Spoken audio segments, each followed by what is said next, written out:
This video will cover inverse function. The inverse of a function is the function that undoes what the function has done. So it really is what it sounds like. It's the opposite. So some straightforward, first some notation. When we name a function, generally we use f of x. So the inverse function is read as f inverse of x. It does look like an exponent of -1. However, there's no exponent rules being used here. It's just the notation. So that notation is read as f inverse of x. And so if we have x, we know that f of x is going to map it to an output, y, or sometimes it's called f of x. So the inverse is going to go the opposite. The inverse function is going to take those outputs that normally happened with x, and it's going to map them back into the inputs x. So some are kind of straightforward. For example, if f of x is x plus 2, then the inverse would be x minus 2. If f of x is x minus 3, then the inverse would be x plus 3. If f of x is 3 times x, then f inverse would be 3x divided by 3. And so some are pretty straightforward, but I'm going to show you a method with some steps on how to find the inverse of any function. So here's our example.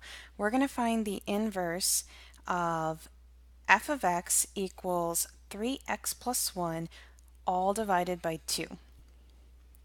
And so the steps are as follows. The first step we want to do is write the function as y equals. And the reason is to see that f of x and try to manipulate and move that f of x, it just gets a little confusing. So instead of f of x, I'm going to write y. And again, I'm just going to rewrite the function. Now I'm going to interchange the x and y variables. So I'm literally going to change places with the x and y. So now I'm going to do x is equal to 3y plus 1. And the reason we're doing that is, remember, the inverse maps backwards. So instead of going from x to y, we're going from y to x. And so by interchanging the x and y values, I'm going to be able to figure out what the rule is to go backwards.